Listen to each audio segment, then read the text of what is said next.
শ্রাবণকে খুঁজে পেতে মরিয়া হয়ে উঠল ওম। সম্পূর্ণ জানতে ভিডিওটিতে একটি লাইক করে দেখতে থাকো। গল্পের শুরুতেই দেখা যায় শ্রাবণ নাচ করতে থাকে, গান করতে থাকে কালচারাল প্রোগ্রামে। সেখানে অনেক টাকা পাবে বলে নাচ গান করছে। বিশেষ করে সে তিন্নিকে সারিয়ে তুলতে চায়। অন্যদিকে ওম আর ভেঙ্কি বেরিয়ে পড়েছে খুঁজবে বলে শ্রাবণকে। কিন্তু কোথায় শ্রাবণকে কোনোভাবেই আর খুঁজে পাচ্ছে না। এরপরেই ওম তখন বলে, এক কাজ কর, তুই আরতির দিকে ফোন কর, আর আমি দেখি চারপাশটায় শ্রাবণের ছবি দেখিয়ে কেউ শ্রাবণকে চিনতে পারে কিনা। এরপর শ্রাবণের ছবি অনেকজনকে দেখাতে থাকে, কিন্তু তারা বলে না, আমরা এরকম কাউকে এখানে দেখিনি। এর মধ্যে আরতিদির ফোনও নট রিচেবল আসছে। আর এই কথাটা শোনার পরেই ওম তখন বলে, জানিস তো আমার একটা কথা মনে হচ্ছে। সেই কথাটা হলো, শ্রাবণ ইচ্ছে করেই ওকে ওকে যাতে আমরা ফিরিয়ে আনতে না পারি সেই ব্যবস্থাটা করেছে, ফোনগুলোকে বন্ধ করে রেখে দিয়েছে। ভেঙ্কি তখন বলে, তুই এরকম বলছিস কেন ব্রো? আমার তো মনে হয় যে আমার মনে হচ্ছে সিস কোনো বিপদে পড়েছে। ফোনটা হয়তো চার্জ নেই, সুইচ অফ হয়ে গেছে, এটা ছাড়া আর কিচ্ছু হবে না। সিসকে আমি যতদিন চিনেছি, সিস ভয় পেয়ে পালিয়ে যাওয়ার মতো মেয়ে না, ও ফোন কিছুতেই সুইচ অফ করবে না। এর মধ্যেই তখনই বারবার ভাবতে থাকে ওম, তাহলে কি শ্রাবণের কোনো বিপদ হলো? কোথায় শ্রাবণ? আমি এখন কোথায় খুঁজবো? এরপর আবার একটা অন্য জায়গায় গিয়ে খোঁজাখুঁজি শুরু করে, কিন্তু তাতেও বিশেষ কোনো লাভ হয় না, খুঁজে পাওয়া যায়ই না। এর মধ্যেই দেখা যায় যে শ্রাবণকে আটকে দিয়েছে ওই গুন্ডাটা। শ্রাবণের নাচ যখন শেষ, 50,000 টাকাও যখন পেয়ে গেছে, তখনই ওই গুন্ডাটা বলে, দাঁড়াও, তোমাকে আমাদের সাথে যেতে হবে। শ্রাবণ কথাটা শোনার পর গুন্ডাটাকে ঠাস করে একটা চড় মেরে সেখান থেকে বেরিয়ে আসে। আর তার মধ্যেই গুন্ডাটা বলে, এত তেজ, দাঁড়াও, তোমার অবস্থা আমি দেখাচ্ছি। এর মধ্যে ওম তখন একটা চায়ের দোকানে গিয়ে ছবি দেখাতে থাকে, কিন্তু তখন আর কেউই দেখছে না, আর বলছে না না এখন দেখতে পারবো না। তখন শ্রাবণের সেই প্রোগ্রামটা দেখছিল, তখনই বলতে থাকে, সত্যি আজকে একটা কালচারাল প্রোগ্রাম হলো বটে, দারুণ দারুণ। এরপরেই ওম তখন বলে, দেখি একটু ভিডিওটা। তারপরে দেখে এটা তো শ্রাবণের নাচ আর গান। শ্রাবণ এতটা নিচে নেমে গেছে, শ্রাবণ কি করে এখানে নাচ গান করতে পারলো? ভেঙ্কি তখন বলে, নিশ্চয়ই সিসের কোনো একটা প্রবলেম হয়েছে, টাকা জোগাড় করতেই হয়তো এটা করেছে, আশেপাশেই এই শোটা হচ্ছে, চল চল গিয়ে দেখি। আর তারপরেই ব্রো তখন চলে এসেছে, অর্থাৎ ওম আর ভেঙ্কি তখন চলে এসেছে।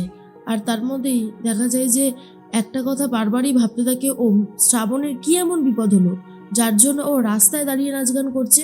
তখনই একজন গুন্ডা বলে, কি হয়েছে, কাকে চাই এখানে? এরপরই ওম বলে, এখানে যেই মেয়েটা নাচ গান করছিল সে কোথায়? তখন সেই গুন্ডাটা বলে, সে সে আমাদের দাদাকে এক চড় মেরে এখান থেকে চলে গেছে। এত সাহস দাদার গায়ে চড় মারা? হ্যাঁ, দাদার গালে এভাবে চড় মেরেছে, আজকে তো ওর হবেই হবে। এরপর কথাটা শোনার পর ওম নিজেই গুন্ডাটাকে মারতে থাকে আর বলে, মেয়েদের দেখলেই ছুকছুক করা, তাই না? মেয়েদের কি কোনো সম্মান নেই? দাঁড়া, তোর আজকে ব্যবস্থা করব। এই বলে গুন্ডাটাকে ভীষণ মারতে থাকে। ভেঙ্কি তখন বলে, ব্রো ব্রো ছেড়ে দে।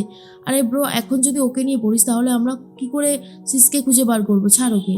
এর মধ্যেই একজন বলে, আপনি বরং ওই ওই দাদার কাছে যান যে এই ফাংশনটা ব্যবস্থা করেছিল, কিন্তু সে এতটাই ড্রিঙ্ক করে ফেলেছে, সে অজ্ঞান হয়ে পড়ে রয়েছে। শ্রাবণের কোনো খবর ওম জানতে পারে না। ওম তখন ভাবে, আমি কি করে শ্রাবণের ডিটেলস খুঁজে বার করব? কোথায় রয়েছে? এর মধ্যেই রোহিণী বিয়ের কোণে সেজে চলে এসেছে, আর অভিও বর সেজে চলে এসেছে। অভি তখন বলে, শ্রাবণ, তুমি নিজেই জানো না যে তুমি আমাকে কত বড় সাহায্য করে গেলে। এবারে আমি রোহিণীকে বিয়ে করে পার্মানেন্টলি এই বাড়িতে থেকে যাব, আর এই বাড়ির সম্পত্তি কি করে হাতাতে হয় সেটাও আমি চেষ্টা করে যাব। তখনই দাদু বলে, রোহিণী দিদি, ভালোবাসার মানুষকে বিয়ে করছো, খুব ভালো কথা।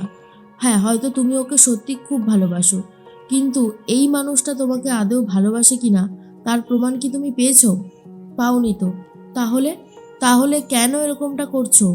আমি এখনো বলছি সময় আছে। সময় যদি চলে যায় তারপর কিন্তু আর সেই সময় ফিরে আসবে না। ভালো করে ভেবেচিন্তে তুমি এই সিদ্ধান্তটা নিয়েছো তো?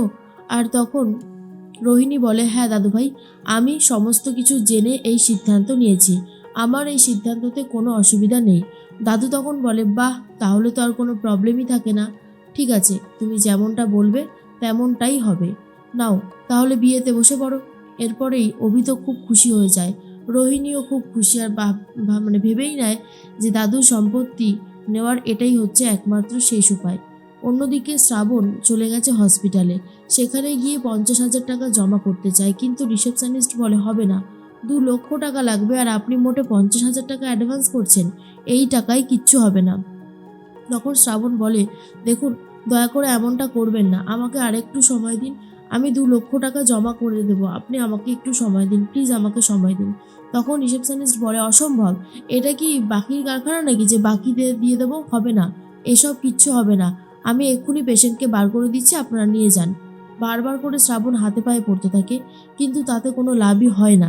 কিছুতেই রিসেপশনিস্ট কথা শোনে না। এরপরে শ্রাবণ বলে, আমার কথাটা একটু শুনুন।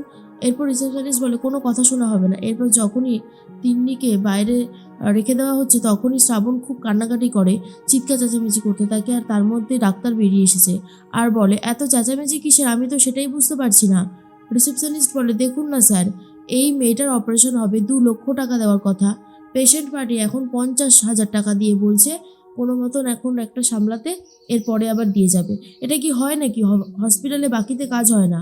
ডাক্তারবাবু বলে, তাই বলে আপনারা এতটা নির্মম কী করে হতে পারছেন বলুন? এই মেয়েটার অবস্থা খুবই ক্রিটিক্যাল, আর আপনারা বলছেন অপারেশন হবে না। উনি তো বলছে টাকাটা দিয়ে যাবে, তাহলে এত সমস্যা কোথায়? আপনাদের মতো কিছু নিষ্ঠুর মানুষের জন্যই না আজ পৃথিবীটা এত খারাপ হয়ে গেছে। যাও, ওকে ভেতরে নিয়ে যাও। শুনুন ম্যাডাম, অপারেশন তো হবেই, কিন্তু আপনি 2 লক্ষ টাকার ব্যবস্থা করুন। 50,000 টাকা দিয়ে গেছেন, বাকি 1.5 লক্ষ টাকা খুব তাড়াতাড়ি দিয়ে যান, তাহলে অসুবিধা আর হবে না। শ্রাবণ বলে, অনেক ধন্যবাদ, আমি চেষ্টা করছি, আমি যেভাবেই হোক চেষ্টা করে টাকা জোগাড় করার ব্যবস্থা করছি। দয়া করে দেখবেন আমার বোনজি যেন সুস্থ হয়ে যায়। ডাক্তারবাবু বলেন, নিশ্চয়ই, আমরা 100% চেষ্টা করব। এর মধ্যেই শ্রাবণ হাঁটতে থাকে আর মনে মনে ভাবতে থাকে, এটা কি করে সম্ভব, আমি কি করে এতগুলো টাকা জোগাড় করব? ফোনটাও নেই, এখন ফোনটা সুইচ অফ হয়ে গেছে, কাউকে যে ফোন করে সাহায্য নেবো সেটাও হবে না। এর মধ্যেই শ্রাবণকে একজন টার্গেট করে, মুখোশধারী একজন মানুষ, যে মুখোশ পরে রয়েছে, হাতে একটা অস্ত্র নিয়ে রয়েছে, শ্রাবণের পিছনে সে তাড়া করছে, কিন্তু কে সে বোঝা যাচ্ছে না। শ্রাবণ তখন ভাবে, এটা কে, মুখোশের পিছনে কেই বা রয়েছে, কিন্তু নাচের ওখানে যেই গুন্ডাটার সাথে ঝামেলা হয়েছিল শ্রাবণের, সেই গুন্ডাটা কিন্তু না, কারণ সেই গুন্ডাটা ওমের হাতে মার খেতে থাকে। আর এর মধ্যেই শ্রাবণ তখন বলে, কি চাই, আপনি কেন আমাকে মারতে চাইছেন? কিন্তু সে কোনো কথা বলতে চায় না, সে শুধু শ্রাবণকে যেন মারতেই চাইছে।